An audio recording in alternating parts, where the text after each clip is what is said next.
Ma famille a donné l'intégralité de nos 3 maisons à mon frère, sous prétexte que les filles se marient et quittent le foyer familial. J'ai signé les papiers pour y renoncer, j'ai vendu cette propriété, absolument tout, et j'ai déménagé au Canada. Je m'appelle Jenna Mitchell. J'ai 26 ans. Chez nous, à Hazelwood, mes parents m'affublaient d'un autre nom, la perte d'argent. Ils ne me l'ont jamais dit en face, mais je l'avais entendu des centaines de fois. Murmurer au-dessus de l'évier de la cuisine en faisant la vaisselle, chuchoter dans son téléphone à clapper alors que j'étais dans la pièce d'à côté, ou lancer dans les coins lors des barbecues familiaux quand il pensait que je ne pouvais pas entendre. Hazelwood était un tout petit point sur la carte, dans le nord de la Géorgie, avec une population de 800 habitants, un seul feu de signalisation et plus d'églises baptistes que de stations-service. Quelques mois auparavant, l'État avait saisi notre ferme familiale de 12 acres pour construire une nouvelle voie de contournement routière, et le dédommagement nous avait rapporté 3 maisons de Villeneuve à la lisière de la ville. Une unité de 3 chambres et 2 salles de bain avec un petit jardin, une unité de 2 chambres, et une petite maison d'une chambre pour débuter. Au total, elles étaient évaluées à environ 675 000 $. Plus d'argent que ma famille n'en avait jamais vu de sa vie. Mon frère Jake avait 31 ans. Il était superviseur d'équipe dans l'usine d'aluminium locale, gagnant à peine 17 $ de l'heure. Il avait enchaîné cet emploi depuis qu'il avait abandonné le lycée, et aucun n'avait duré. La majeure partie de son salaire passait dans les mensualités de sa camionnette surélevée et dans ses sorties bières hebdomadaires avec les copains. De mon côté, je m'étais donné un mal fou pour entrer à l'université d'État de Géorgie, j'avais obtenu un diplôme en gestion de la chaîne d'approvisionnement et j'avais déménagé à Atlanta après l'obtention de mon diplôme. En 4 ans, j'étais passé d'un poste administratif débutant à un rôle de coordinatrice, gagnant 62 000 $ par an avant impôt. Ce n'était pas la richesse selon les critères d'Atlanta, mais à Hazelwood, pour ma famille, j'étais pratiquement millionnaire. Le jour où le règlement a été finalisé, mon père m'a appelé à l'improviste. J'étais au travail, débordé par les commandes d'un client canadien, la tête lourde à force de fixer des feuilles de calcul toute la matinée. Jenna, sa voix a résonné si fort dans le combiné que j'ai dû l'éloigner de mon oreille. On a eu le règlement. 3 maisons entières. J'avais d'abord été heureuse pour eux. Enfin, après toutes ces années à joindre les 2 bouts, mon père s'étant bousillé le genou sur un chantier de construction quand j'avais 12 ans, incapable de retravailler à plein temps depuis, et ma mère mettant des courses en sac au Piggly Wiggly pour payer les factures. Les choses s'amélioraient enfin. Je m'étais même prise à rêver pendant 10 secondes. Peut-être qu'il me donnerait la maison d'une chambre. Juste un petit quelque chose pour m'aider à verser un acompte pour un logement à moi à Atlanta. J'aurais dû me méfier. Je suis rentré à la maison pour le week-end du 4 juillet et, dès que j'ai franchi la porte d'entrée, j'ai senti la tension. Le salon était bondé. Oncle Ray, oncle Dal, tante Linda, quelques cousins. On aurait dit un sommet familial de crise. Mon père était assis dans son fauteuil inclinable au milieu, les 3 actes de propriété flambant neufs étalés sur la table basse devant lui comme des trophées. Ma mère se tenait à ses côtés, arborant un air suffisant et triomphant que je ne lui avais jamais vu auparavant. Jake était affalé sur le canapé, une bière à la main, sans même prendre la peine de lever les yeux quand je suis entré. Jenna est là, a dit mon père, d'un ton plat. Assieds-toi. On a quelque chose à voir avec toi. J'ai posé mon sac près de la porte et j'ai pris une chaise pliante dans un coin. Mon père s'est raclé la gorge comme s'il s'apprêtait à faire un discours à l'église. Ta mère et moi en avons discuté. La maison de 3 chambres et celle de 2 chambres vont à Jake. Celle d'une chambre est pour ta mère et moi. Il a fait une pause, puis a asséné le coup de grâce, quand on ne sera plus là, celle-là ira aussi à Jake. Bon, tu es une fille, a-t-il ajouté comme s'il expliquait que le ciel était bleu. Tu vas te marier, prendre le nom de famille de ton mari, faire partie de sa famille. La propriété des Mitchell reste aux hommes Mitchell. C'est comme ça. Il m'a regardé comme s'il s'attendait à ce que je hoche la tête et dise « Oui, papa ». Je n'ai rien dit. La pièce est restée silencieuse pendant 10 longues secondes. Puis, l'oncle Ray s'est raclé la gorge. Jenna, ton père a raison. Jake est le seul fils. L'héritage familial passe par lui. L'oncle Dal a acquiescé immédiatement. Tu vas te marier et faire ta propre vie. Ça n'a pas de sens qu'une fille hérite des biens de la famille. Tante Linda a affiché son plus doux sourire, celui qu'elle réservait quand elle voulait obtenir quelque chose. Tu es une fille si intelligente et gentille. Tu ne vas pas te disputer avec ton frère pour ça, n'est-ce pas? Jake a enfin levé les yeux, écrasant sa cigarette dans un cendrier. Et, t'en fais pas pour ça, moustique. Quand je serai riche, je m'occuperai de toi. Il ne m'a même pas regardé en le disant. J'ai observé chaque visage dans cette pièce. Chacun d'eux affichait un air d'évidence, comme si cette décision était aussi naturelle que la gravité ou le lever du soleil à l'est. J'ai ouvert la bouche pour dire quelque chose, pour protester, pour demander pourquoi je ne méritais pas ne serait-ce qu'une miette après tout l'argent que j'avais envoyé à la maison au fil des ans, après toutes les fois où j'avais dépanné Jake pour ses mensualités de camionnette. Mais je l'ai refermé. À quoi bon? Il ne m'avait pas appelé pour en discuter. Il m'avait appelé pour m'informer. J'ai jeté un regard à ma mère. Elle a détourné les yeux, s'est tournée vers la cuisine et a marmonné, « Oh, taisez-vous maintenant. Est-ce qu'on ne peut pas simplement s'entendre? » S'entendre. La paix et la tranquillité. Acheté au prix de ma fierté. Cette nuit-là, allongé dans le lit d'enfant que j'occupais depuis mes 12 ans, les yeux rivés au plafond, je n'ai pas fermé l'œil de la nuit. À travers la cloison, j'entendais Jake au téléphone, riant et se vantant auprès de son ami de vouloir échanger sa camionnette contre un modèle plus récent. J'ai ouvert l'application de ma banque sur mon téléphone. 4 ans à travailler 60 heures par semaine, à me priver de vacances, à préparer mon déjeuner tous les jours, j'avais 38 000 $ d'économie. Ce n'était pas une fortune, mais ce n'était pas rien. Je suis resté allongé là jusqu'au lever du soleil, et à l'aube, ma décision était prise. Je me suis levé tôt le lendemain matin et je suis allé dans la cuisine pour aider ma mère à préparer le petit déjeuner. Elle remuait de la semoule de maïs sur la cuisinière, et son dos s'est tendu en m'apercevant. « Maman, j'ai réfléchi », ai-je dit en coupant une tomate pour l'assiette. C'est bon pour les maisons. Sans rancune. Sa cuillère s'est figée au milieu de son geste. Elle s'est tournée vers moi, les yeux écarquillés de surprise, puis son visage s'est détendu dans un élan de soulagement. « Je savais que tu serais raisonnable », a-t-elle dit en me tapotant la main. « Ton père a la tête dure, mais il t'aime. Tu le sais. » Je n'ai rien répondu à cela. « Mais j'ai une condition », ai-je ajouté. Elle s'est immédiatement retendue. « Quel genre de condition ? » Je veux signer une renonciation officielle à la succession. Par écrit. Les 3 propriétés vont à Jake, et je renonce à tout droit sur celle-ci. Sans retour possible. Elle a cligné des yeux, visiblement déstabilisée. Pourquoi diable aurait-on besoin de ça? Nous sommes une famille. Une poignée de main suffit. Non, ai-je dit, aussi calmement que possible. Il faut que ce soit écrit. Sinon, que se passera-t-il si je change d'avis plus tard? Elle m'a dévisagé, sa cuillère toujours en main, pendant une bonne dizaine de secondes. Je pense qu'elle a cru que je faisais du mélodrame ou que je disais cela par dépit. Ce n'était pas le cas. Je le pensais sincèrement. Après le petit déjeuner, j'ai abordé le sujet devant tout le monde. Mon père a froncé les sourcils comme si j'avais une deuxième tête. « Qu'est-ce qui ne va pas chez toi, bordel ? Papa, tu as dit que toutes les maisons allaient à Jake, n'est-ce pas? Alors, signons un papier. Je renonce à tous mes droits. De cette façon, personne n'aura à s'inquiéter de me voir revenir plus tard pour faire des histoires. Tout le monde y gagne. » Jake a levé les yeux de son téléphone, surpris pendant une fraction de seconde, puis a souri. « Allez, Jenna. Tu penses vraiment que je te dépouillerai de quoi que ce soit? » Je l'ai ignoré. L'oncle Ray est notaire, n'est-ce pas? Il peut rédiger le document et en être témoin. Ce sera officiel. L'oncle Ray, ancien directeur de lycée à la retraite, faisait des travaux de notariat à côté.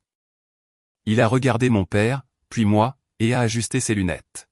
« Jenna, tu es sûre de toi? Une fois que tu auras signé, il n'y aura pas de retour en arrière possible. » Je n'ai jamais été aussi sûr de rien. Mon père est resté assis là, l'air renfrogné pendant une longue minute, puis a fini par souffler et hocher la tête. « Très bien. Si c'est ce qu'elle veut, fais-le. » L'oncle Ray l'a rédigé à la main, une page entière d'une écriture serrée et soignée.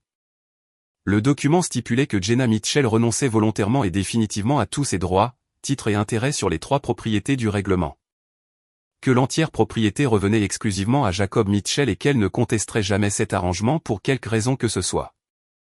J'ai lu chaque mot. Puis j'ai signé et j'ai pressé mon pouce sur le tampon encreur à côté de mon nom. J'ai qu'à signer après moi, plus rapidement que je ne l'avais jamais vu faire quoi que ce soit. Mes parents ont signé. L'oncle Ray a signé et a posé son sceau de témoin. Une fois l'acte accompli, j'ai plié le papier et l'ai glissé dans mon sac à main. Ma mère se tenait là, nerveuse, comme si elle voulait dire quelque chose. Finalement, elle a soupiré, « Jenna, ne va pas nous en vouloir. On n'a pas grand-chose. » « Je ne vous en veux pas, » ai-je dit avec un léger sourire. « Tu as raison, maman. La paix de la famille est ce qui compte le plus. » Cet après-midi-là, j'ai repris la route pour Atlanta.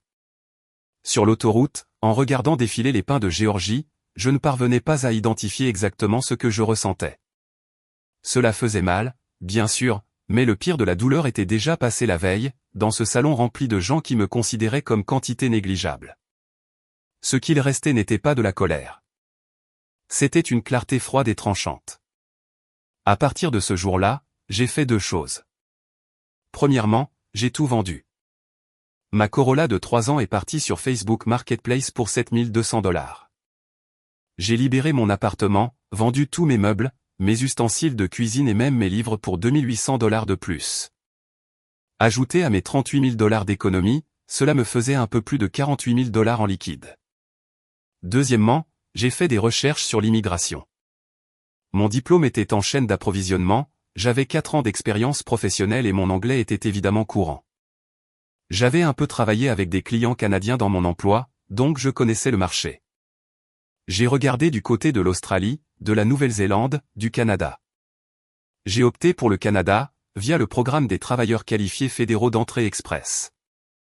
Mon âge, mon éducation, mes résultats au test de langue et mon expérience professionnelle s'additionnaient favorablement. J'étais juste au-dessus du seuil de sélection. J'ai passé 2 semaines à rassembler tous les documents nécessaires, j'ai soumis mon profil dans le bassin d'entrée express et j'ai attendu. Pendant l'attente, j'allais au travail comme si de rien n'était. J'ai fait des heures supplémentaires. J'appelais chez moi 1 fois par semaine comme si tout allait bien. Ma mère tâtait parfois le terrain, évoquant les maisons. Jake pense à rénover la maison de 2 chambres. Tu penses que c'est une bonne idée? Ça a l'air génial. Tout ce qu'il veut. Tu gagnes assez d'argent là-bas? Tu veux que je t'envoie un petit quelque chose? Non, ça va. Merci, maman. Chaque fois que je raccrochais, je m'asseyais sur l'escalier de secours de ma petite sous-location et je contemplais la silhouette d'Atlanta. J'y avais vécu 4 ans, mais je ne m'y étais jamais senti chez moi, tout comme à Hazelwood. 2 mois plus tard, j'ai reçu le courriel d'invitation à présenter une demande. J'ai fixé l'écran pendant un long moment. Puis j'ai fermé mon ordinateur portable, je suis descendu à pied au restaurant du coin et j'ai commandé une grande assiette de frites au fromage et au chili avec un coca. Les frites étaient si chaudes qu'elles m'ont brûlé la bouche. Mes yeux se sont embués. Ce n'était pas à cause de la chaleur. Les mois suivants ont été un tourbillon de paperasse, d'examens médicaux, de vérifications de casiers judiciaires et de preuves de fond. J'ai engagé un avocat en immigration pour $2 500 afin de m'assurer que tout soit parfait. Je n'en ai pas soufflé mot à qui que ce soit chez moi. Personne ne savait que j'avais acheté un billet aller simple. Personne ne savait que j'avais obtenu ma confirmation de résidence permanente. Personne ne savait que j'avais déjà loué un petit appartement en demi-sous-sol à Richmond par l'intermédiaire d'une agence immobilière. Pour ma famille, j'étais toujours la même Jenna, travaillant à Atlanta, envoyant de l'argent chaque mois, obéissante, raisonnable, gentille. La fille qui avait abandonné 3 maisons sans combattre. Je ne leur ai dit que je partais que 3 jours avant mon vol. Maman, je déménage à l'étranger. Il y a eu une longue pause à l'autre bout du fil. Tu déménages où? De quoi tu parles? Au Canada, à Vancouver. J'ai obtenu ma résidence permanente. Mon vol est dans 3 jours. Tu as perdu la tête, ma parole? Sa voix est devenue aiguë, perçante. Quand est-ce que tu as fait tout ça? Pourquoi tu ne nous en as pas parlé d'abord? Vous parlez de quoi?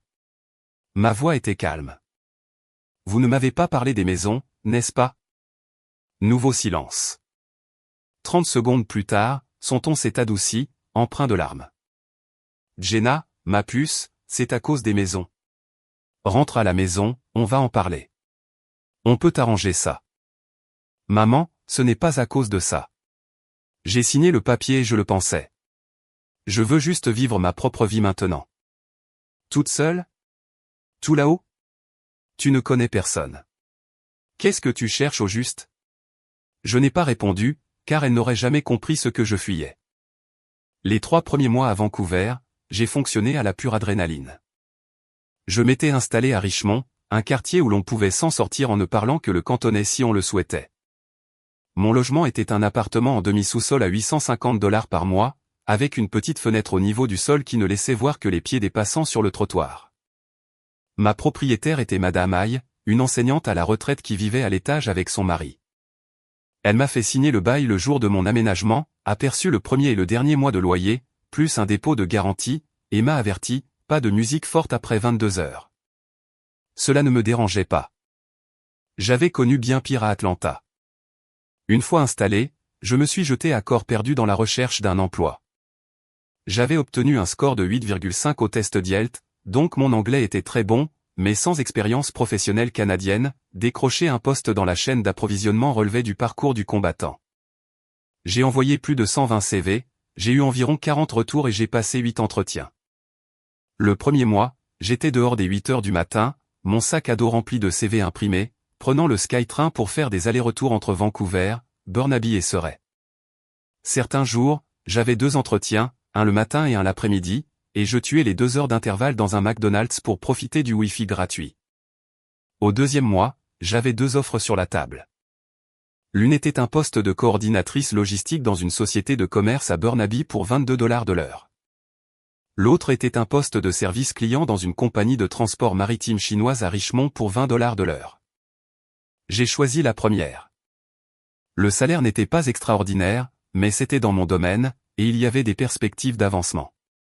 Mon premier jour de travail, je me suis tenu dans le hall d'entrée et j'ai ajusté mon blazer devant la porte vitrée. En dessous, je portais une chemise blanche et un pantalon noir acheté d'occasion. L'ensemble de la tenue m'avait coûté moins de 60 $ chez Value Village. Mais en observant mon reflet, j'ai vu mes yeux briller. Pour la première fois depuis bien longtemps, j'avais l'impression de bâtir quelque chose pour moi-même. Une fois mon travail stabilisé, je me suis fixé l'objectif suivant, acheter un logement. Pas une grande maison, juste un petit appartement en copropriété, de 50 mètres carrés, mais quelque chose qui m'appartienne.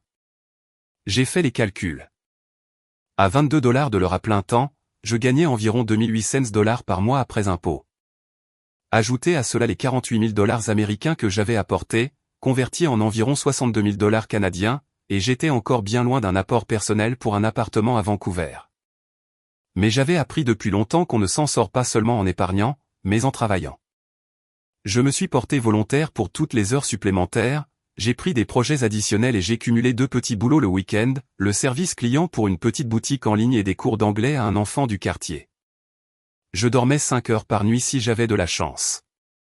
Mes cernes étaient si prononcées que j'avais l'air d'avoir participé à un combat, mais je pouvais le supporter. J'avais fait la même chose à Atlanta. 4 mois après mon arrivée, j'ai reçu une notification bancaire, un transfert de ma mère de 2000 $ américains. La note d'accompagnement disait, pour de l'argent de poche. J'ai fixé ces mots pendant un long moment. De l'argent de poche. 2000 $ juste pour s'amuser. En grandissant, je n'avais jamais eu d'argent de poche. Au lycée, j'avais 150 $ par mois pour les courses et l'essence. Jake recevait 4 cents $ par mois juste pour traîner.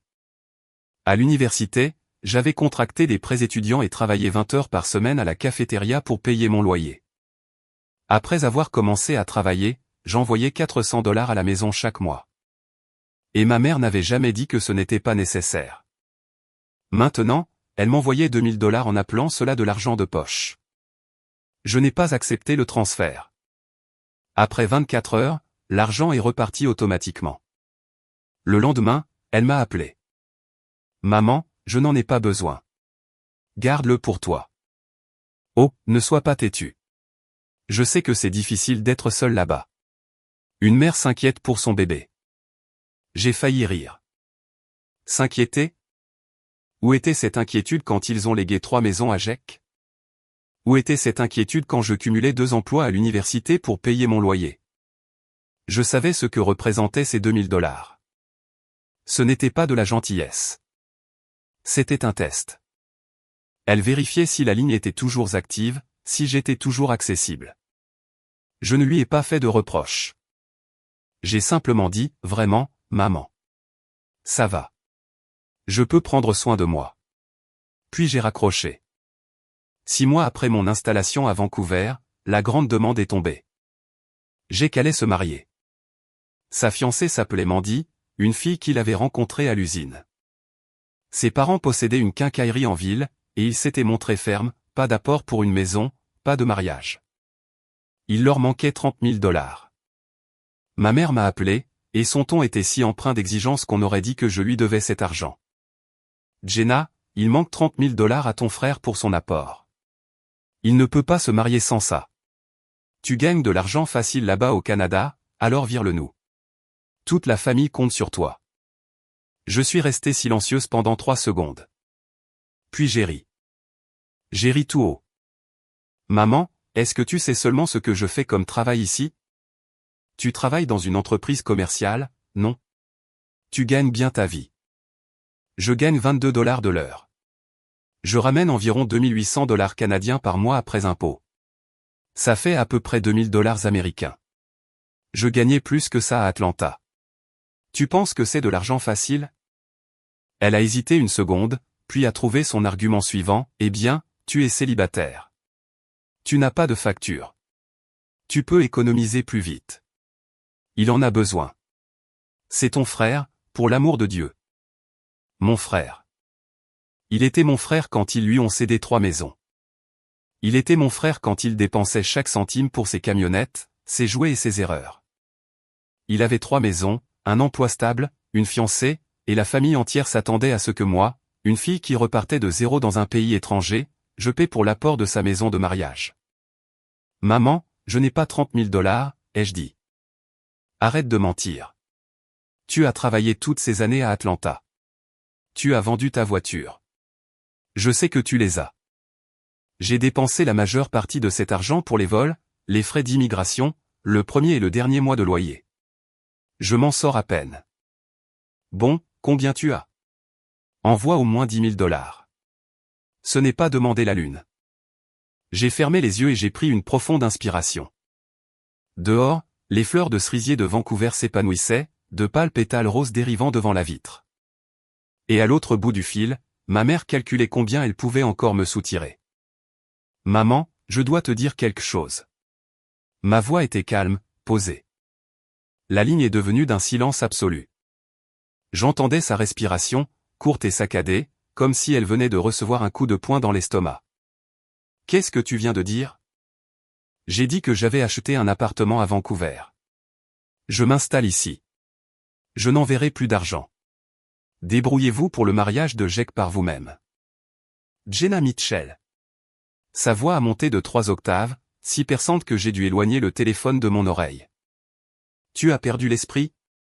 Tu as acheté un logement avec quel argent? Qu'est-ce que tu fabriques là-bas de toute façon? Un genre de commerce louche? J'ai cligné des yeux. Puis j'ai ri à nouveau. Un rire de pure incrédulité. Dans sa tête, il n'y avait qu'une seule façon pour une femme de 26 ans d'acheter un logement par ses propres moyens, elle devait faire quelque chose d'illégal. Il ne lui est jamais venu à l'esprit que je travaillais 16 heures par jour, que j'avais réussi mes examens d'immigration, que j'avais envoyé des centaines de CV et que je m'étais battu pour chaque petite chose que je possédais.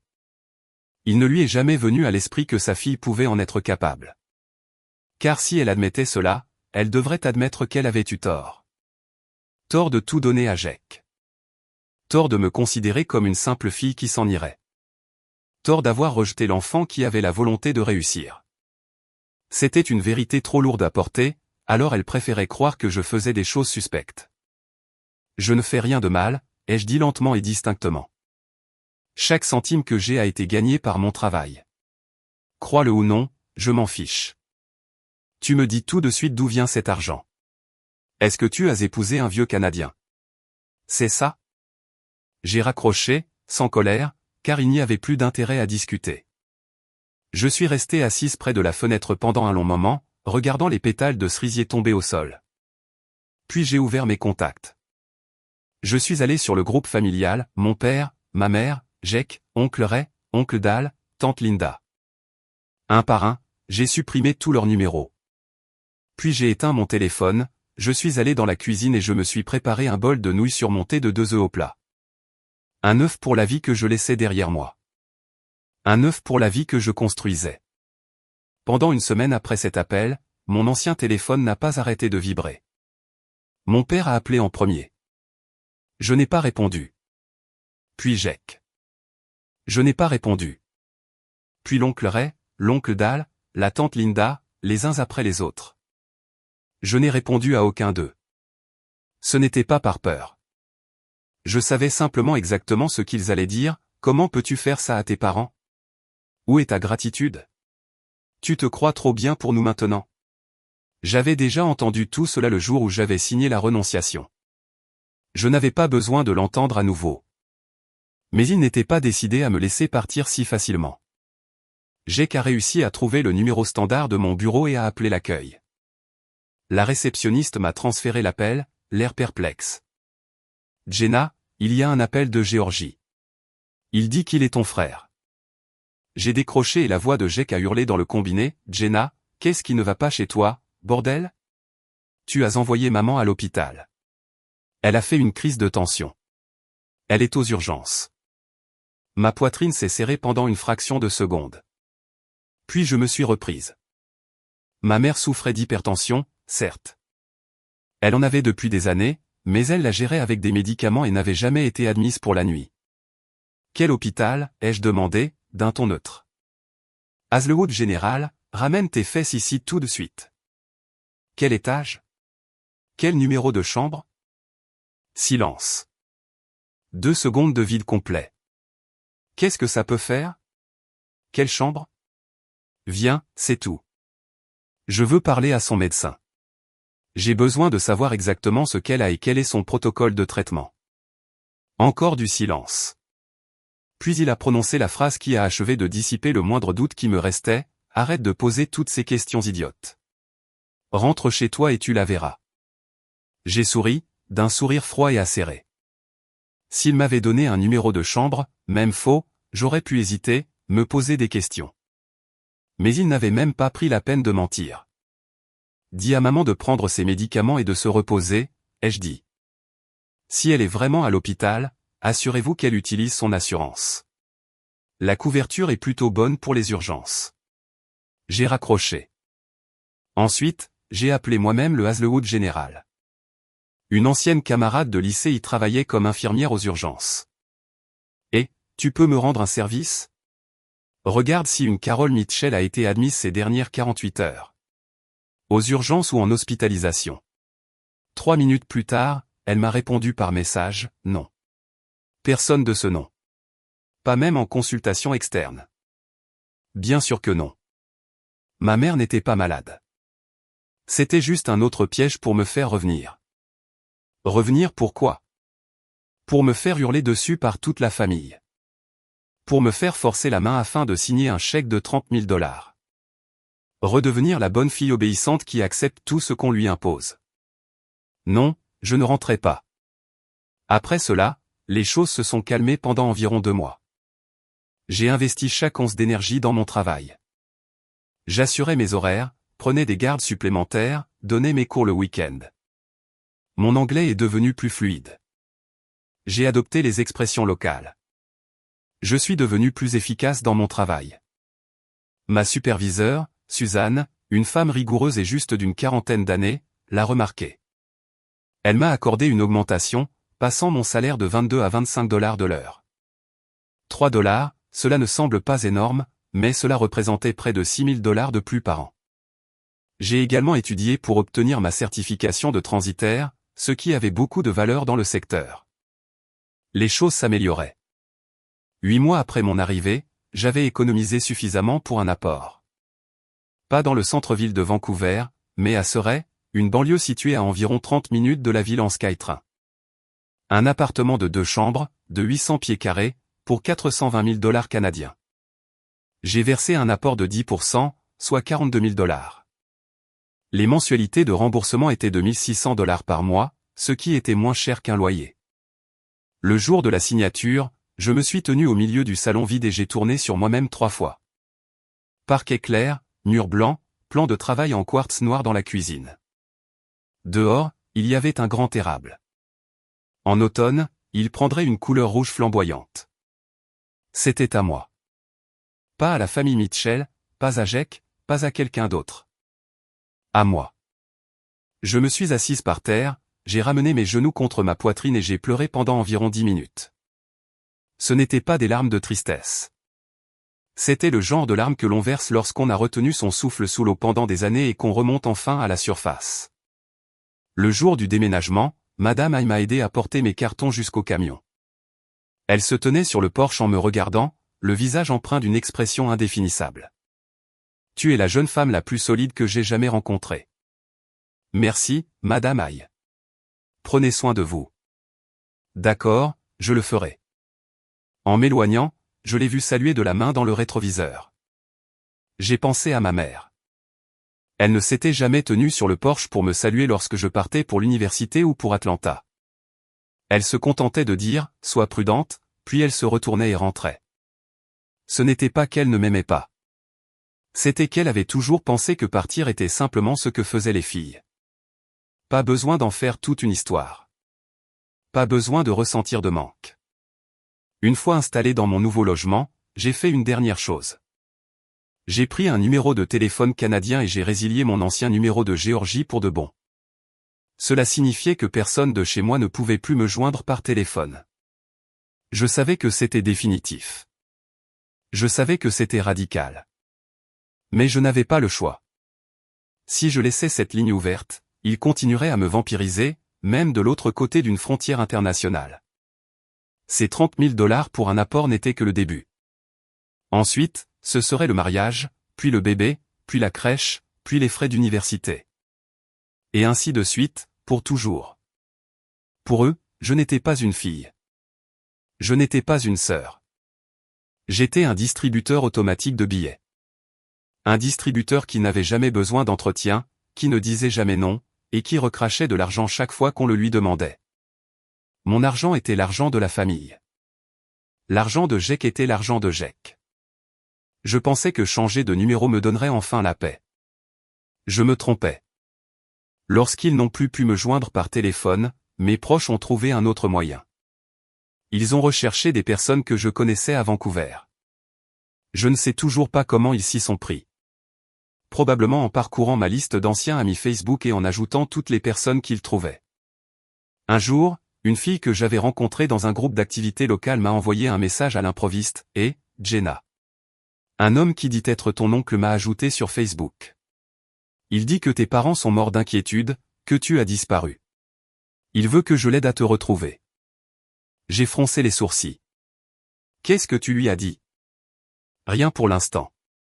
Je me suis dit que je devais te demander d'abord. Tout va bien? Tu peux me rendre un service? Supprime-le. Dis-lui que tu n'as pas mes coordonnées. Pas de problème. Des histoires de famille. Oui, d'assez vilaines histoires de famille. Compris. Je ne dirai rien de plus. Elle s'est montrée très compréhensive, mais je savais que ce n'était qu'un début. Si l'oncle Ray avait trouvé une personne de mon entourage, il en trouverait d'autres. Chaque contact était une faille dans laquelle il pouvait s'immiscer. J'ai passé cette nuit-là à verrouiller tous mes réseaux sociaux. J'ai passé mon compte Facebook en mode privé, bloqué chaque membre de ma famille resté là-bas. J'ai également rendu mes comptes Instagram et LinkedIn privés. J'ai épuré mes informations professionnelles pour n'indiquer que la ville, sans mentionner le nom de mon entreprise. Quand j'ai eu terminé, je me suis assise sur mon canapé et j'ai regardé l'érable. Les feuilles commençaient à peine à rougir. De petites touches lumineuses de couleur sur le vert ambiant. Je me suis souvenu de mes 7 ans. Nous avions un érable à sucre dans notre jardin en Géorgie. Chaque automne, je ramassais les jolies feuilles rouges et je les pressais entre les pages de mes livres d'histoire. Jack m'avait surprise à le faire un jour. Il m'avait arraché le livre des mains, déchirant chaque feuille en minuscules morceaux. « C'est mon arbre », avait-il hurlé. Tu n'as pas le droit de prendre mes feuilles. Mon père était sorti pour voir d'où venait le bruit. Il m'avait regardé, puis avait ébouriffé les cheveux de Jake. Il a raison. C'est l'arbre de la famille. Ce sera le sien un jour. Tu te marieras et tu partiras. Tu n'en as pas besoin. J'avais 7 ans. Il en avait 12. Je n'ai plus jamais ramassé de feuilles d'érable après cela. Aujourd'hui, je vivais dans un pays célèbre pour ses feuilles d'érable. Il y en avait des milliers, partout où l'on regardait, rouges, oranges, dorées, bien plus belles que ne l'avait jamais été cette vieille arbre de jardin. Et aucune d'elles n'appartenait à personne. Personne ne pouvait les revendiquer. Personne ne pouvait les accaparer. Elles étaient simplement là, s'offrant au regard de tous. Aucune bataille n'était nécessaire. 10 mois après mon aménagement à Vancouver, j'ai reçu une lettre par la poste, une enveloppe jaune froissée munie d'un timbre américain, mon adresse y étant rédigée d'une écriture maladroite et penchée. Adresse de retour, Carol Mitchell, Hazelwood, Géorgie. L'écriture de ma mère. Je l'ai tournée et retournée entre mes mains pendant un long moment avant de l'ouvrir. Le papier provenait d'un cahier à spirale, quadrillé, couvert de son écriture cursive hésitante. Elle n'avait jamais terminé le lycée et son orthographe avait toujours été approximative, mais elle avait appuyé fort sur le stylo, comme si elle tentait d'imprimer ses mots à travers la page. Jenna, tu me manques. Comment vas-tu là-bas? Est-ce que tu manges assez? Est-ce que tu as assez chaud? Le mariage de Jake a eu lieu. On a trouvé une solution pour l'apport. Ton père a emprunté $10 000 à tes oncles et on a rassemblé le reste. Mandy a emménagé. C'est une gentille fille, elle a juste un peu de caractère. Les choses ne sont plus les mêmes ici depuis que tu es parti. Ton père ne le dira pas, mais je sais qu'il tourne en rond dans la maison, tu lui manques. Rentre à la maison, ma puce. Je ne t'embêterai plus avec l'argent. On pourra parler des maisons. On peut arranger ça. Je t'aime, maman. Je l'ai lu 3 fois. Une petite voix dans ma tête me disait, rentre. Ils s'en veulent. Ils ont compris la leçon. Mais une voix plus forte, plus calme, répliquait, non, ils ne s'en veulent pas. Ils sont juste fauchés. Si je rentrais maintenant, je n'aurais pas droit à des embrassades et des excuses. J'aurais droit à une autre liste de factures à payer, à un autre chantage affectif, à une autre tentative de s'approprier ce qui m'appartient au nom de la famille. Les gens de cette espèce ne changent pas quand on leur cède du terrain. Ils en profitent. Je leur avais déjà cédé 3 maisons. Ensuite, ils exigeraient $30 000, puis 50 000, puis tout le reste. J'ai replié la lettre, je l'ai rangée dans un tiroir et je n'ai jamais répondu. Un mois plus tard, Jake m'a envoyé une demande d'abonnement sur Instagram. Je n'ai aucune idée de la façon dont il a trouvé mon nouveau compte. Probablement par le biais d'une vague connaissance commune que j'avais oubliée. Le message d'accompagnement disait, c'est ton frère. Accepte-moi. J'ai hésité un long moment, puis j'ai accepté. Non pas parce qu'il me manquait, mais parce que je voulais savoir ce qu'il attendait de moi. Dès que j'ai accepté, il m'a envoyé une avalanche de messages vocaux. Je les ai écoutés les uns après les autres. Et, moustique, comment ça va là-haut? La tension de maman fait le yo-yo. La moindre des choses serait de l'appeler. Mandy est enceinte. Tu vas être tante. L'argent est rare en ce moment. Le genou de papa le fait souffrir, il ne peut plus faire de petits boulots à côté. Je suis le seul à ramener un salaire. Tu gagnes bien ta vie là-haut. Tu ne pourrais pas envoyer un peu d'argent chaque mois? Pas grand-chose. 300 ou 400 billets. Ce n'est rien pour toi. Le dernier message m'a retourné l'estomac, allez, Jenna. Tu es toujours une Mitchell. Tu ne peux pas me laisser porter toute la famille sur mes épaules comme ça. J'ai fixé l'écran de mon téléphone pendant 1 minute, mes doigts planant au-dessus du clavier. Puis j'ai tapé une seule phrase, tu as eu 3 maisons. La charge de la famille te revient. J'ai envoyé le message. Puis je l'ai supprimé. Non pas bloqué, mais supprimé. Bloquer quelqu'un donne l'impression qu'on lui accorde assez d'importance pour le repousser. Supprimer est plus net. C'est faire comme s'il n'avait jamais existé. Cette nuit-là, je me suis installé sur mon balcon avec une canette de bière. Les nuits de Vancouver sont silencieuses. On entend parfois le sifflement lointain d'un train, grave et étirée, comme une plainte lointaine. J'ai pensé à mon enfance. Je l'avais laissé faire. Je lui avais laissé 3 maisons, 30 000 $, la totalité du patrimoine familial. Combien devais-je lui laisser de plus? Ma vie entière? J'ai fini ma bière, je suis rentré et je me suis couché. Le lendemain matin, je me suis levé, je suis allé travailler et j'ai continué d'avancer. 13 mois après mon arrivée, j'ai été promu.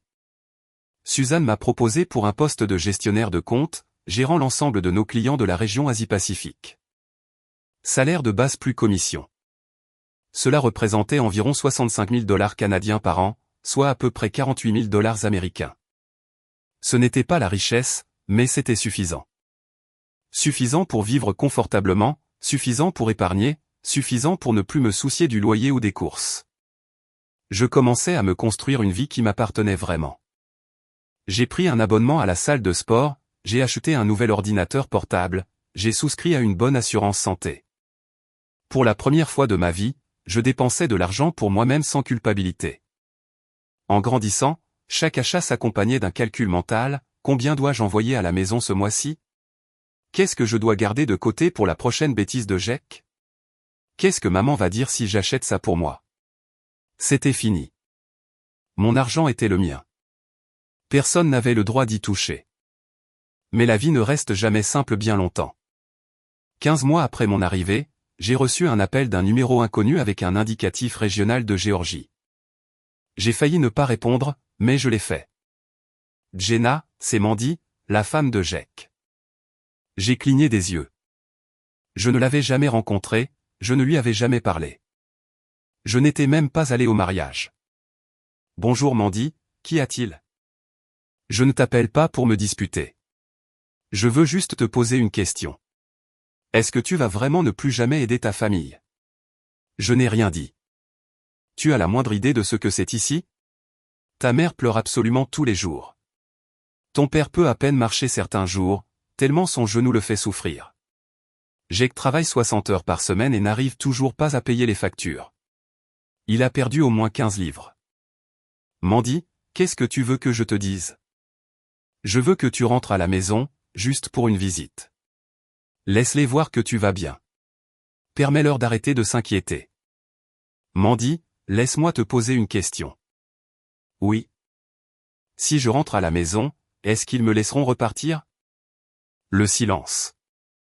Le silence a été la seule réponse. Si je rentrais, ils cacheraient mon passeport. Ils m'enfermeraient dans la maison. Ils me feraient culpabiliser jusqu'à ce que je cède, jusqu'à ce que je me réinstalle sur place, que je reste coincé là à m'occuper de jour et nuit. Ils diraient, qu'est-ce qu'il y a de si génial au Canada de toute façon? Trouve-toi un gentil garçon du coin. Installe-toi. Reste près de ta famille. Ils diraient, le bébé de Jake a besoin d'une babysitter. Tu es sa tante, c'est ton rôle. Ils diraient, ton père est malade, ta mère est malade. Qui va s'occuper de si ce n'est toi? Ils me cloueraient à cette petite ville pour toujours, comme si je n'étais jamais parti. Merci pour ton appel, Mandy, ai-je dit. Mais je ne rentrerai pas. Tu es tellement froide. Non, ai-je répondu. Ils sont simplement cupides. J'ai raccroché, cette fois, je n'ai pas hésité. J'ai bloqué le numéro. 2 ans après mon arrivée au Canada, j'ai décidé de demander la citoyenneté. Ce n'était pas que je n'aimais pas les États-Unis. Je les aimais. Mais j'avais besoin de racines. J'avais besoin de savoir que cet endroit était le mien, que personne ne pourrait me renvoyer en arrière. La condition était d'avoir accumulé 3 ans de présence physique sur une période de 5 ans. J'étais encore en train d'accumuler mes jours, mais j'ai commencé à étudier pour l'examen de citoyenneté très tôt. J'ai lu le guide Découvrir le Canada tellement de fois que je pouvais en réciter des passages de mémoire. Pendant que je bâtissais ma nouvelle vie, à Hazelwood, tout s'effondrait. Je n'ai pas appris la majeure partie des événements immédiatement. Je les ai appris par Amy, la fille de l'oncle Ray, ma cousine. Nous n'avions jamais été très proches en grandissant, mais elle n'avait jamais été méchante avec moi non plus. Elle s'était installée à Chattanooga après l'université et ne revenait pratiquement jamais à la maison. Elle était plutôt extérieure aux histoires de famille. Un jour, j'ai reçu un message privé d'elle sur Facebook, Jenna, c'est amie. Ne me bloque pas. Je pense juste que tu devrais savoir ce qui se passe ici. Je ne l'ai pas bloqué. Je lui ai répondu, d'accord. Elle m'a envoyé un long message que je suis resté à lire pendant un long moment. Il s'est avéré que les choses s'étaient détériorées rapidement après mon départ. Une fois que Mandy s'était installée, elle avait commencé à chercher des noix au sujet des maisons. 3 maisons de ville, mais seule celle d'une chambre était réellement occupée par mes parents. Les 2 autres étaient louées, et Jake percevait l'intégralité des loyers. Mandy a décrété que ce n'était pas suffisant. Elle a exigé que Jake les installe dans l'unité de 3 chambres, en la remettant à neuf. Jake s'est exécuté. Ensuite, elle a exigé que mes parents cèdent également l'unité d'une chambre à Jake. Tout finira par lui appartenir de toute façon, non? À quoi bon attendre? Mes parents ont hésité. Mandy a fait des crises, claqué les portes, pleuré en disant qu'elle s'était mariée dans une famille qui ne lui offrait même pas un vrai foyer. Jake a pris son parti, a hurlé sur mes parents, les traitant d'égoïstes. Le genou de mon père s'est bloqué au point qu'il a dû rester alité pendant 3 jours. Finalement, ils ont cédé. Ils ont également signé l'acte de cession pour l'appartement d'une chambre. Les 3 maisons appartenaient désormais à Jake. Mes parents n'étaient plus que des locataires dans la maison de leur propre fils. Et cela ne s'est pas arrêté là. Une fois enceinte, Mandy a quitté son emploi à l'usine. La famille entière vivait sur le seul salaire d'ouvrier de Jake, complété par les loyers des 2 autres maisons. C'était juste, mais gérable s'il s'était montré prudent. Mais Mandy ne l'était pas. Elle achetait des sacs de marque, se faisait faire les ongles chaque semaine, se plaignait de la cuisine de ma mère et exigeait une femme de ménage. Ma mère rongeait son frein parce que les maisons étaient désormais au nom de Jake. Elle craignait que s'il contrariait Mandy, celle-ci ne les mette à la porte. Jake se retrouvait coincé au milieu, subissant les reproches des 2 côtés. Il a commencé à boire davantage, s'en prenant à tout le monde. Amy concluait son message par ces mots, « Tu as pris la bonne décision en partant. » J'ai contemplé ces mots pendant un long moment. Tu as pris la bonne décision. Venant d'Amy, quelqu'un qui n'était pas de mon côté mais qui observait simplement la situation de l'extérieur, cela avait plus de valeur que toutes les validations que j'avais pu recevoir. Si même cette cousine neutre estimait que j'avais raison, c'est qu'ils avaient vraiment dépassé les bornes. Je ne lui ai pas répondu. Non pas par colère, mais parce que je ne savais pas quoi dire. Dire, tant mieux, il le mérite, m'aurait semblé mesquin. Dire, je m'en fiche, aurait été un mensonge. J'ai fermé l'application, je suis allé dans la cuisine et je me suis préparé une tasse de thé. Dehors, l'érable arborait ses couleurs d'automne, d'un rouge si vif qu'on aurait dit qu'il brûlait. J'ai pensé à ce vieil érable dans notre jardin d'enfance. À Jake affirmant qu'il était à lui. À mon père déclarant qu'il appartiendrait toujours à Jake. Je me suis demandé s'il était encore là. Ils avaient rasé toute la ferme pour l'autoroute. Ils l'avaient probablement abattu. Je n'en ai éprouvé aucune tristesse. Cet arbre n'avait de toute façon jamais été le mien. 6 mois plus tard, Amy m'a écrit à nouveau. Cette fois, les nouvelles étaient plus graves. Jake s'était battu dans un bar. Ivre, provoquant, il avait donné un coup de poing à un homme. L'homme était tombé en arrière, s'était cogné la tête contre le béton, s'était cassé 2 côtes et avait subi une rupture de la rate nécessitant une intervention chirurgicale d'urgence. L'homme avait porté plainte. Jake avait été arrêté pour agression caractérisée. Il risquait une peine de prison ferme. Mandy avait paniqué. Enceinte de 6 mois, elle s'était précipitée chez mes parents, hurlant qu'ils devaient trouver une solution. Mes parents ne savaient pas comment s'y prendre. La personne la plus influente qu'ils connaissaient était le secrétaire de mairie. Ils étaient allés demander de l'aide à l'oncle Ray. Celui-ci avait répondu qu'ils avaient besoin d'un avocat et qu'il fallait dédommager la victime pour obtenir un accord à l'amiable. La famille de la victime exigeait 50 000 $ pour un règlement civil. Sans cela, pas d'accord, pas de réduction des charges. Mandy disait qu'il n'avait pas cet argent. Il possédait 3 maisons, mais on ne vend pas une maison du jour au lendemain.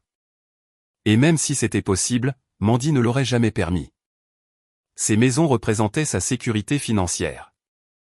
Mes parents avaient vidé l'intégralité de leur compte de retraite, emprunté à tous les parents possibles, rassemblé 22 000 $, mais il leur manquait encore 28 000 $. C'est alors que ma mère s'est souvenue de moi. Amy m'a raconté que ma mère avait publié sur le groupe de discussion de la famille, Jenna a de l'argent là-haut au Canada. Est-ce que quelqu'un ne peut pas la contacter? Son frère est en difficulté. Elle ne peut pas simplement le laisser croupir en prison. L'oncle Ray avait répondu, tu vas vraiment lui demander de l'aide après tout ce qui s'est passé? L'oncle Dal avait ajouté, laisse tomber, Carol. Elle n'aidera pas. La tante Linda s'en était mêlée, oui, vous avez tout donné à Jack. Vous ne pouvez pas être surpris maintenant. Ma mère n'avait rien répondu, mais elle avait tout de même tenté de me joindre. Elle avait réussi à trouver mon adresse courriel professionnelle et m'avait envoyé un message.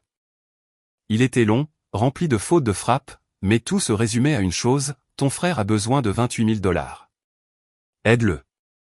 J'ai fixé le courriel. Pas de colère, pas de tristesse, juste un sentiment de profonde lassitude. C'était toujours la même chose. Ils ne se souvenaient de mon existence que lorsqu'ils avaient besoin de quelque chose. Quand les choses allaient bien, j'étais la fille qui se marierait à l'extérieur, l'étrangère. Quand les choses allaient mal, j'étais de la famille, j'étais une Mitchell. C'était mon devoir d'aider. J'ai fermé le courriel, je n'ai pas répondu. Le lendemain, un autre courriel. Puis un autre, puis encore un autre. Chaque jour pendant une semaine. Les messages devenaient de plus en plus agressifs.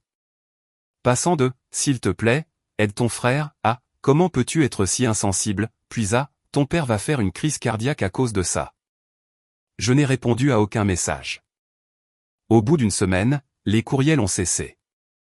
À la place, j'ai reçu une lettre recommandée par la poste. Même écriture maladroite, même papier jaune. Mais cette fois, l'encre était bavée par endroits, comme si des larmes étaient tombées sur la page. Jenna, je t'en supplie. Si Jack va en prison, cette famille s'effondre. Mandy dit qu'elle va partir et emmener le bébé. Ton père pleure toutes les nuits, son genou le fait tellement souffrir qu'il peut à peine sortir du lit. Je sais que tu es en colère contre nous, mais c'est ton frère. Je suis à genoux pour te supplier, s'il te plaît. Tout en bas, griffonné comme un remords tardif, j'avais tort. J'ai fixé ces 3 mots et soudain, j'ai pleuré. Non pas parce que j'étais ému, mais parce que j'étais furieuse. Des excuses ne signifient rien quand on ne les formule que par pur désespoir. Si elle avait prononcé ces mots le jour où ils avaient légué les maisons à Jack, j'aurais pu m'adoucir, j'aurais pu leur pardonner. Mais elle ne l'avait pas fait. Elle ne l'avait dit que lorsqu'elle n'avait plus d'autre issue. Ce n'était pas du remords. C'était de la mendicité. J'ai replacé la lettre dans l'enveloppe, je l'ai verrouillée dans le tiroir de mon bureau.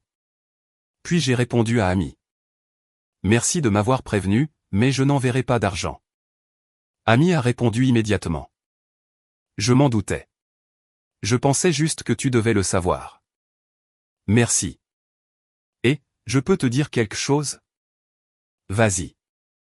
Tu as changé. Au lycée, tu ne te serais jamais défendu comme ça. J'y ai réfléchi une minute. Puis j'ai écrit, je ne suis pas devenu plus dur. C'est juste que je n'ai plus l'obligation d'être gentille. J'ai posé mon téléphone et je suis sorti sur le balcon pour regarder les feuilles d'érable tomber. Elles glissaient une à une, couvrant le trottoir de rouge. Un petit enfant passait avec sa mère, en a ramassé une grande, l'a tendue vers elle pour la lui montrer. Elle s'est agenouillée, a souri et l'a glissée derrière son oreille. Il a ri, lui a attrapé la main et ils sont repartis en courant ensemble.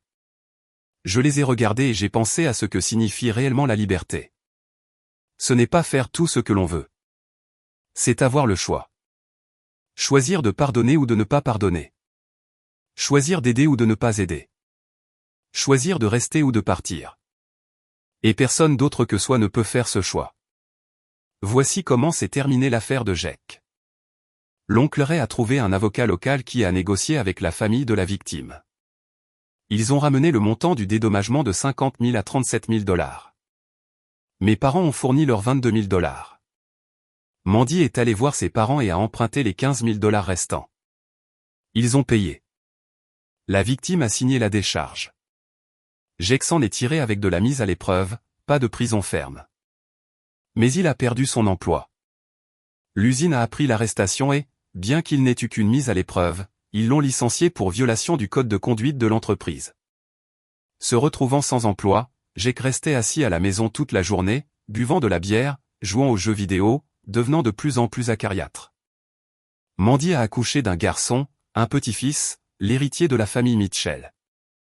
Ma mère tenait ce bébé dans ses bras en essayant de sourire, mais son regard restait éteint car Mandy avait clairement fait savoir que si elle acceptait de s'occuper du bébé, tous les frais les materniser, couches, visites chez le médecin. Et plus tard la crèche devait être pris en charge par la famille. Quel argent familial? Il n'en restait plus. Les loyers des 2 maisons de ville suffisaient à peine pour les courses et les charges courantes. Jake était sans emploi, dépensant le peu d'économies qu'il leur restait pour sa bière. Mandy continuait de dépenser sans compter, s'offrant ce qu'elle voulait. Ils se disputaient tous les jours, des scènes de ménage si violentes que les voisins ont appelé la police à 2 reprises. Un soir, Jake est rentré ivre et l'a frappé. Mandy a fait ses bagages, a pris le bébé et est retournée chez ses parents, annonçant qu'elle demandait le divorce. Ma mère s'est rendue chez les parents de Mandy pour la supplier de revenir. La mère de Mandy s'est tenue sur le porche, devant tout le voisinage, et lui a hurlé dessus, « Votre famille est une plaisanterie. 3 maisons et pas un centime vaillant. Votre fils est un moins que rien, votre fils est enfui dans un autre pays, et vous deux, vieux imbéciles, vous n'avez rien à montrer pour tout ça. » Ma mère se tenait là, le visage rouge, la bouche bée, incapable de répondre un seul mot. Mandy a fini par revenir, non pas parce qu'elle avait pardonné à Jake, mais parce que ses propres parents n'avaient pas les moyens de subvenir à ses besoins et à ceux du bébé. Mais il faisait chambre à part depuis lors, s'adressant à peine la parole. Amy m'a tout raconté. Sa voix était lourde, comme si elle peinait à croire ce que sa propre famille était devenue. Jenna, c'est tellement stupide. Ils se sont battus si fort pour tout donner à Jake, et maintenant il est malheureux. Ils sont tous malheureux. Ils sont dans une situation pire qu'avant le règlement. Je n'ai rien dit, mais j'ai pensé en moi-même, c'est ce qui arrive quand on élève un enfant dans l'idée que tout lui est dû. On investit toutes ses ressources dans son fils parce qu'on pense qu'il perpétuera le nom de famille. Au lieu de cela, il grandit gâté et inutile. On rejette sa fille parce qu'on pense qu'elle partira de toute façon. Au lieu de cela, elle se construit une vie bien plus belle que tout ce qu'ils auraient pu imaginer. Ils pensaient protéger la famille. En réalité, ils l'avaient détruite. Je ne l'ai pas dit à voix haute. Cela aurait ressemblé à du triomphalisme. Et d'accord, peut-être que j'en ai prouvé un peu, juste un peu. 3 ans après mon arrivée, j'ai obtenu ma carte de résident permanent. C'était officiel. J'ai pris un jour de congé et je me suis rendu à Stanley Park. Il y a un sentier de promenade le long de la digue qui fait tout le tour du parc, cela prend environ 2 heures de marche. J'ai fait le tour 2 fois. Le premier tour, j'ai pensé au passé. À la fillette de 7 ans agenouillée sous un érable, tenant des morceaux de feuilles déchirées, trop effrayée pour pleurer. À la jeune fille de 22 ans avec son sac de voyage montant dans un bus pour Atlanta, se répétant qu'elle s'en sortirait par elle-même. À la femme de 26 ans signant la renonciation à 3 maisons, puis montant dans un avion pour un autre pays, sans se retourner. Le second tour, j'ai pensé à l'avenir. À l'idée de jeter l'ancre ici, d'acheter peut-être un logement plus grand un jour, d'y planter mon propre érable, de voyager, de découvrir l'Europe, l'Asie, tous ces endroits que je n'avais jamais pu voir. À l'idée de rencontrer quelqu'un, avec un peu de chance, quelqu'un pour qui le statut de fille ou d'épouse ne passait pas avant celui de personne humaine. En terminant mon second tour, je me suis assise sur un banc. À côté de moi se tenait une dame asiatique âgée, probablement dans la 70aine, les cheveux argentés attachés proprement. Elle m'a souri. Oui. C'est courageux de venir s'installer ici toute seule. J'ai esquissé un léger sourire. Pas courageux. Je n'avais simplement pas d'autre choix. Elle a hoché la tête comme si elle comprenait parfaitement. Je suis arrivé ici de Hong Kong quand j'avais votre âge. Je ne parlais pas un mot d'anglais, je ne connaissais personne. 30 ans plus tard, mes petits-enfants sont à l'université. Est-ce que cela en valait la peine, ai-je demandé. Elle a réfléchi. La valeur d'une chose ne dépend pas du résultat final. Elle dépend de l'absence de regret.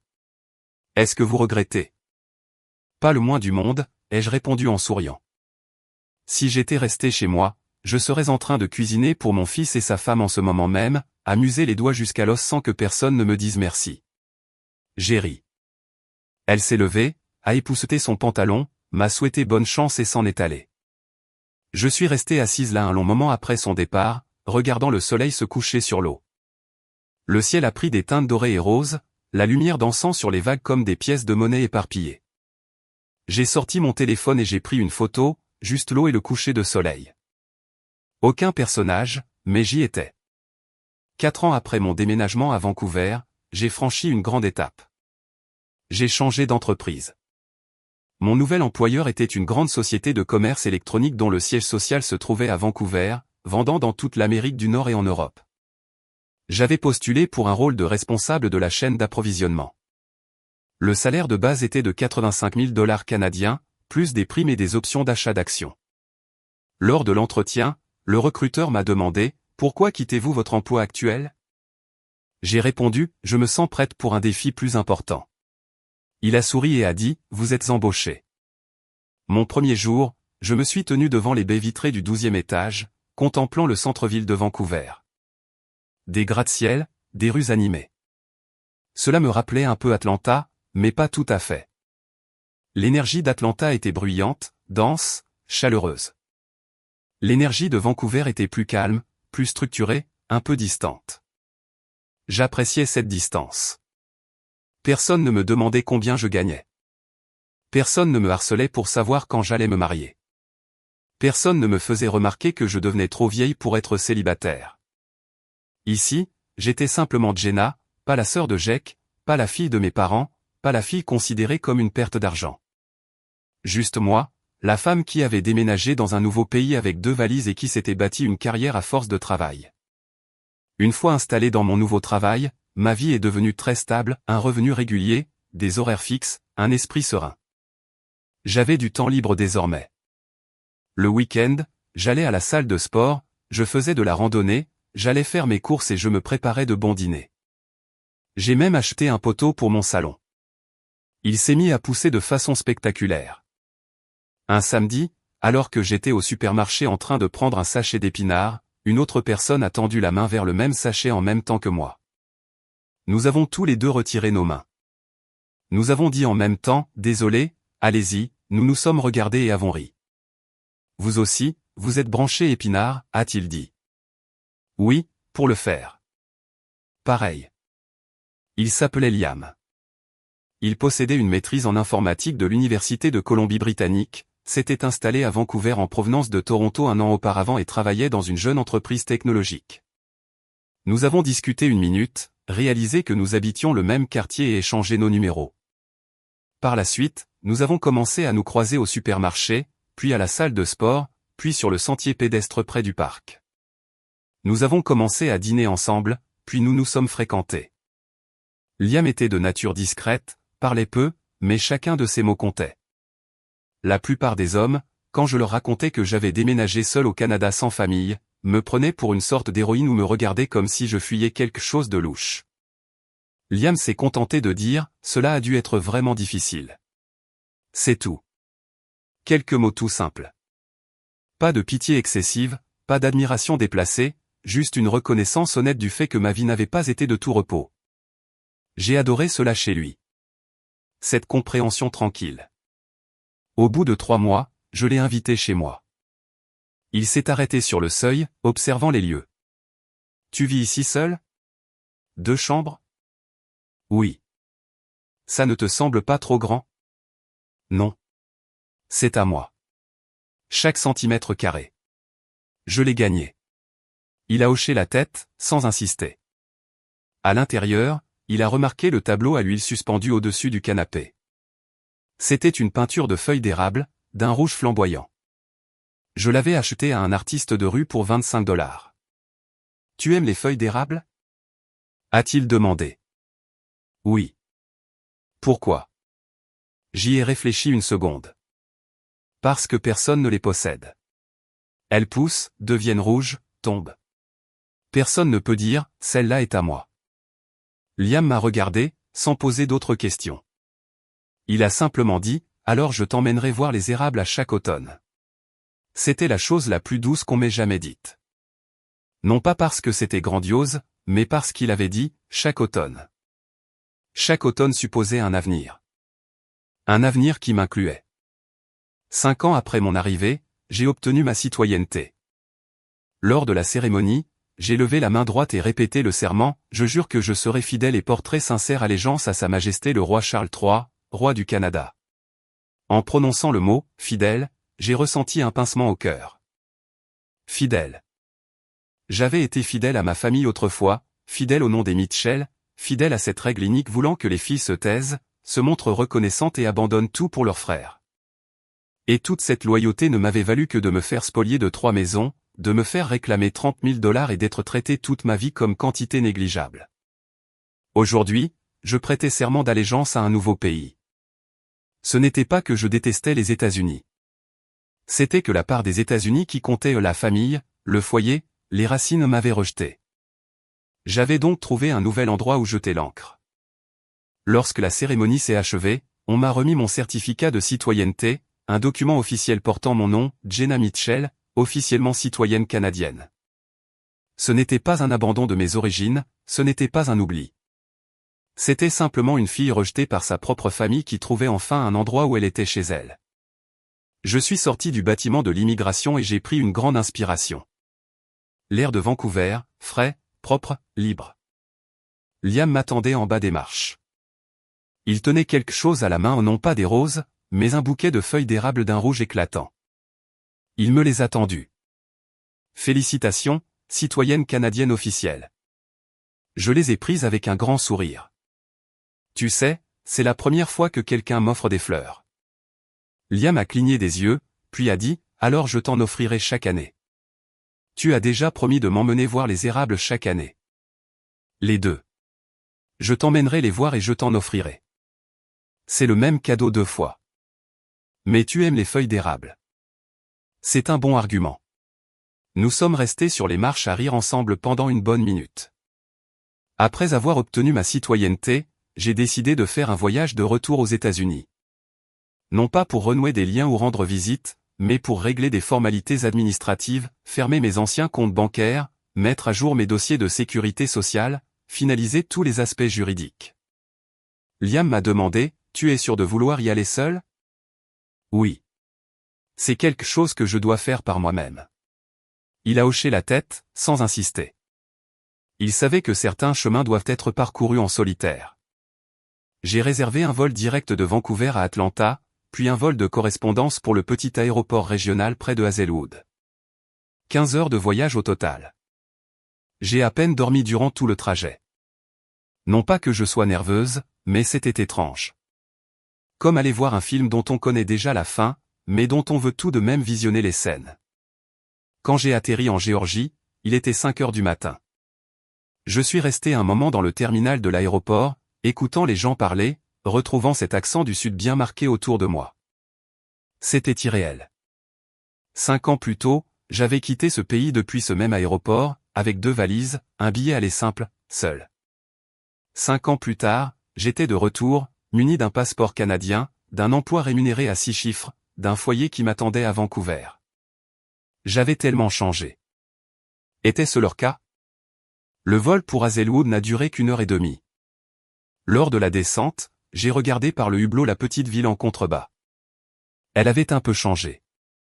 Quelques nouveaux centres commerciaux, un nouveau lycée, 2 ou 3 immeubles résidentiels, mais l'atmosphère restait identique, lente, poussiéreuse, figée dans le temps. Je suis descendu de l'avion, j'ai pris un taxi et je me suis dirigé directement vers la banque et le bureau de la sécurité sociale pour régler ma paperasse. Le chauffeur de taxi était un homme d'âge mûr coiffé d'une casquette de baseball, particulièrement bavard. « D'où venez-vous comme ça, mademoiselle ?»« De Vancouver. »« Oh, le Canada. Il fait froid là-haut, hein ?»« Pas vraiment. Le climat de Vancouver est plutôt doux. Vous venez voir de la famille. » « Je viens simplement régler des affaires administratives. »« Toute seule ? Vos parents ne viennent pas vous chercher ? » Je n'ai pas répondu. Il m'a jeté un coup d'œil dans le rétroviseur, a compris le message et s'est tu. À la banque, j'étais en train de finaliser la fermeture de mon ancien compte quand la porte s'est ouverte brusquement. Ma mère. Elle avait visiblement appris ma présence en ville, probablement en croisant quelqu'un qui connaissait un employé de la banque. Elle semblait avoir couru tout le trajet. Les 5 années écoulées ne l'avaient pas épargnée. Ses cheveux étaient presque entièrement gris, son visage profondément ridé comme si le temps y avait gravé des sillons au couteau. Elle était légèrement voûtée. Elle portait une chemise de flanelle délavée et des bottes de jardin boueuses, comme si elle s'était précipitée directement depuis sa cour. En m'apercevant, elle s'est figée. Je me suis figé également. Nous sommes restés là, de chaque côté du sol en linoléum, à nous dévisager en silence pendant 10 longues secondes. Puis elle a éclaté en sanglots. Jenna. Sa voix était rauque, éraillée, bien loin de la voix forte et tranchante dont je me souvenais. De toute ma vie, je n'avais jamais entendu ma mère paraître si faible. C'était la femme qui criait sur les gérants de supermarché, qui contestait les factures, qui dirigeait la maison d'une main de fer. Aujourd'hui, elle se tenait là à pleurer comme un enfant égaré. Pendant une fraction de seconde, j'ai failli faire un geste vers elle. Juste une fraction de seconde. Maman, ai-je dit, d'une voix calme, comme si je m'adressais à une inconnue. Jenna, ma puce, pourquoi tu ne m'as pas dit que tu venais? Je serais venu te chercher. J'aurais. Je suis simplement ici pour clore des dossiers administratifs. Je repars aujourd'hui. Tu fermes tous tes comptes. Elle a jeté un regard sur les documents posés sur le comptoir et son visage est devenu livide. Tu ne reviendras donc jamais? Tu abandonnes ton propre pays. Maman, je suis citoyenne canadienne maintenant. Petite ingrate. Sa voix est devenue aiguë, puis s'est brisée. Ton père va en mourir quand il va apprendre ça. Maman, je suis ici pour terminer ces papiers, puis je pars. C'est tout. Non, tu ne partiras pas comme ça. Elle s'est jetée en avant et m'a attrapé le bras, ses doigts s'enfonçant dans ma manche. Tu rentres à la maison avec moi. Tu manques terriblement à ton père. Jake s'en veut. On s'en veut tous. Rentre, tout simplement. Je n'ai pas dégagé mon bras brusquement. J'ai simplement posé les yeux sur sa main. Cette main qui avait pesé des fruits et légumes au supermarché pendant 20 ans pour nourrir la famille. Cette main qui avait signé les actes de propriété en faveur de Jake sans hésitation. Cette main qui ne m'avait jamais coiffé, qui n'avait jamais essuyé mes larmes ni ne m'avait serré dans ses bras quand j'avais mal. Maman, lâche-moi, ai-je dit. Non, pas avant que tu aies promis de rentrer à la maison. Maman, lâche-moi. Ma voix était plus forte cette fois-ci, ferme. Elle a serré plus fort. L'employé de banque s'est levé et s'est approché. Madame, s'il vous plaît. Nous sommes dans un lieu de travail. Ma mère l'a ignoré.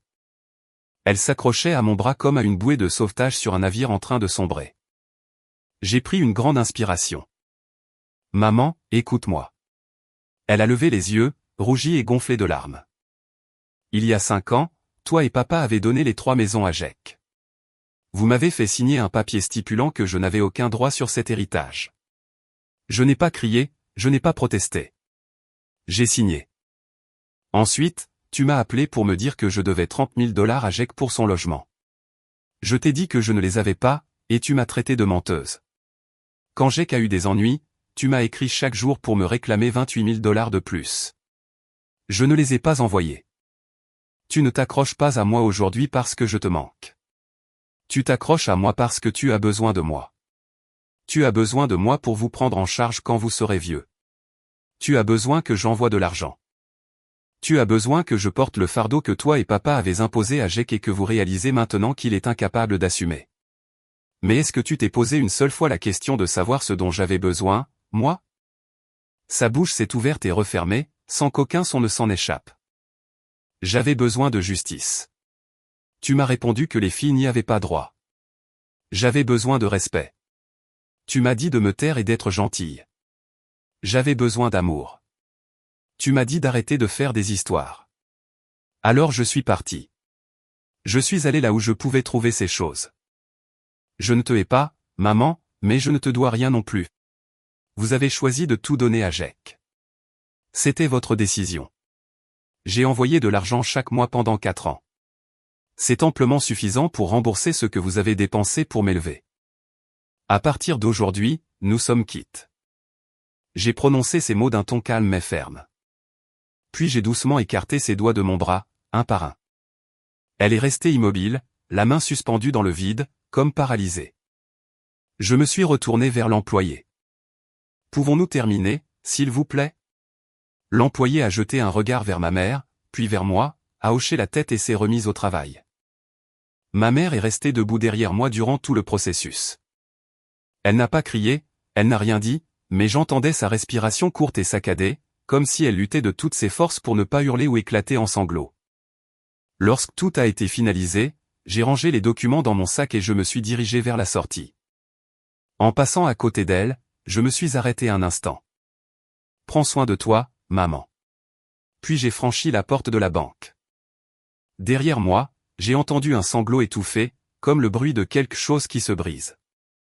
Je n'ai pas regardé en arrière. Dehors, le soleil de Géorgie était si éblouissant qu'il me faisait mal aux yeux. Je suis resté un moment sur les marches pour m'y habituer, puis j'ai sorti mon téléphone pour envoyer un message à Liam, tout est réglé. 3 secondes plus tard, il m'a répondu, parfait. Puis, 3 secondes après, je t'attends à la maison. La maison. Ce simple mot m'a serré la gorge. Non pas d'une tristesse douloureuse, mais d'une chaleur réconfortante. Quelque part au-delà d'une frontière internationale, il y avait quelqu'un qui appelait un endroit notre foyer et qui m'y incluait. Cela me suffisait. J'ai rangé mon téléphone et j'ai hélé un taxi pour l'aéroport. Nous avons descendu la rue principale, passant devant l'ancien quartier de mon enfance. Le grand chêne au bout de la rue était toujours là, mais notre ancienne maison avait disparu, démolie pour faire place à un parking. J'ai regardé l'emplacement vide à travers la vitre, essayant de me rappeler à quoi elle ressemblait, mais les souvenirs s'estompaient, comme une vieille photographie exposée à la pluie. La fillette de 7 ans agenouillée sous l'érable, tenant des morceaux de feuilles déchirées, trop effrayée pour pleurer. La jeune fille de 15 ans cachée sous ses couvertures, écoutant Jake jouer à sa nouvelle console à côté, alors qu'elle n'avait pas les moyens de s'acheter un manuel scolaire. La jeune fille de 18 ans traînant sa valise vers la porte sans que personne ne soit là pour lui dire au revoir. La jeune femme de 22 ans assise sur le sol de son appartement d'Atlanta, comptant son salaire pour voir combien elle pouvait envoyer chez elle. La jeune femme de 26 ans franchissant les contrôles de sécurité de l'aéroport, sans un regard en arrière. Toutes ces versions de moi-même ont défilé dans ma tête comme un film en accéléré. Puis l'image s'est arrêtée sur celle que j'étais aujourd'hui, 31 ans, assise à l'arrière d'un taxi, muni d'un passeport canadien, observant la ville s'effacer derrière moi. Nous y sommes, mademoiselle, a dit le chauffeur. Merci. Je l'ai payé, j'ai pris mon sac et je suis entré dans l'aéroport. L'enregistrement, la sécurité, les douanes. Chaque étape s'apparentait à la fermeture d'une porte. À la douane, l'agent a examiné mon passeport canadien, puis m'a regardé. Visite familiale? En quelque sorte. Quand pensez-vous revenir? Je ne sais pas, il a souri, a tamponné mon passeport et me l'a rendu. Bon voyage. Merci. J'ai trouvé un siège près de la fenêtre dans la zone d'embarquement. Dehors, les avions étaient sagement garés sur le tarmac. Mon téléphone a vibré. Un message Facebook d'ami, Jenna. Maman a appelé papa en pleurant pendant 1 heure. Elle a dit que tu lui avais parlé durement à la banque et que tu ne reviendrais jamais. Elle dit que tu as fermé tous tes comptes. Tu ne rentres vraiment plus jamais? Non. Jenna, tu le vis bien? Je comprends, Jenna. Pour ce que ça vaut, tu as fait le bon choix. Tu m'as fait réaliser quelque chose aussi. Je pensais que c'était simplement ainsi que fonctionnait une famille, mais c'est injuste. Les filles méritent mieux que ça. J'ai souri. Tu as raison. Même l'eau dont on ne veut pas peut finir par irriguer de grandes choses. J'ai envoyé le message, puis j'ai éteint mon téléphone. L'embarquement a été annoncé. Je me suis levé, j'ai pris mon sac et je me suis dirigé vers la porte. Un autre allait simple, mais cette fois, je ne fuyais pas. Je rentrais chez moi. Au décollage de l'avion, j'ai regardé la Géorgie s'amenuiser sous mes yeux jusqu'à ne plus être qu'un flou vert et brun. Ma voisine de siège était une étudiante d'une vingtaine d'années qui se rendait à Vancouver pour un programme d'études à l'étranger. Elle était si nerveuse que ses mains tremblaient. « Vous vous installez au Canada pour de bon ?» m'a-t-elle demandé. « Oui, j'y vis. »« C'est tellement courageux. »« Vous êtes parti seul ?»« Oui, tout à fait seul. Vous n'aviez pas peur? J'y ai réfléchi une seconde. Si, mais j'ai fini par réaliser que le plus effrayant n'est pas d'être seul dans un nouveau pays. C'est d'être entouré par sa famille et de se sentir seul malgré tout. Elle a hoché la tête lentement, sans doute sans comprendre tout à fait, mais elle comprendrait un jour. Je n'ai pas cherché à lui expliquer, certaines choses ne s'apprennent qu'avec le temps. Notamment le fait que le foyer n'est pas un lieu physique, mais un sentiment. C'est se sentir reconnu, respecté, aimé. Sans cela, même la plus grande des demeures n'est pas un foyer. Avec cela, même un modeste appartement en sous-sol en devient un. L'avion a atterri à Vancouver à 15h, heure locale. Je suis entré dans le hall des arrivées et j'ai immédiatement aperçu Liam. Il se tenait près de la sortie, brandissant une pancarte « Bienvenue à la maison ». Et, sous ces mots, il avait dessiné une grande feuille d'érable rouge. Je me suis approché, j'ai posé mon sac et je l'ai serré dans mes bras. Je suis rentré. Oui. Bon retour. Alors, qu'est-ce qui m'attend à la maison? Des épinards, des travers de porc et cette glace que tu aimes tant. Rien d'autre? Moi. J'ai ri et j'ai blotti mon visage contre son épaule. Il sentait la lessive propre et fraîche, comme l'air de Vancouver. Sur le trajet du retour, nous avons traversé Richmond. Les érables le long de la route arboraient une couleur rouge éclatante. Regarde, a dit Liam, les feuilles sont superbes cette année. C'est vrai. Cet automne, nous devrions monter jusqu'aux Rocheuses. Les érables là-bas sont magnifiques. D'accord. Chaque année. Chaque année. Nous sommes arrivés à la résidence et nous nous sommes garés. Je suis descendu de voiture et j'ai levé les yeux vers mon immeuble, au 5e étage, le balcon où se trouvait le poteau. Ses lianes s'étaient bien allongées, oscillant doucement sous le vent. Liam a pris ma valise et nous nous sommes dirigés ensemble vers l'ascenseur. Il y avait un miroir dans l'ascenseur. Je me suis observé, cheveux courts, pas de maquillage, un sweat à capuche et un jean, le regard serein. 5 ans auparavant, Jenna avait les mêmes cheveux courts, le même visage sans maquillage, mais son regard avait toujours cette expression de réserve, comme si elle était prête à s'effacer à tout instant. Cette expression avait disparu. Elle n'avait plus à s'effacer. Elle était exactement là où elle devait être.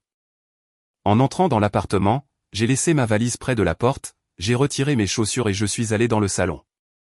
Tout était identique à ce que j'avais laissé, le parquet clair, les murs blancs, les plans de travail en quartz noir. Le tableau de la feuille d'érable était suspendu au mur, chaleureux et lumineux.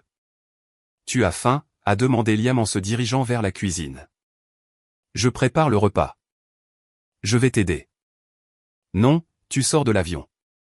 Va te reposer. »« Je ne suis pas fatigué. Je veux cuisiner avec toi. » Il a souri. « Très bien, tu peux laver les épinards. » Je me suis approché de l'évier, j'ai ouvert le robinet et j'ai lavé les feuilles une à une. L'eau était fraîche sur mes doigts. À côté de moi, Liam découpait des travers de porc. Sa technique de découpe était très approximative, les morceaux étaient de tailles inégales. « Tu coupes vraiment mal », ai-je fait remarquer. « Le goût sera le même. » Tes critères de sélection sont vraiment bas. Mes critères sont élevés pour les choses importantes. Comme quoi? Comme le choix de ma petite amie. J'ai levé les yeux au ciel et je lui ai tendu les épinards. Il les a pris et m'a serré la main un instant. Tes mains sont glacées. Tu les as lavées à l'eau froide. Utilise de l'eau chaude la prochaine fois. Ça gaspille de l'électricité. C'est moi qui paie la facture d'électricité. Ton argent est mon argent. C'est juste.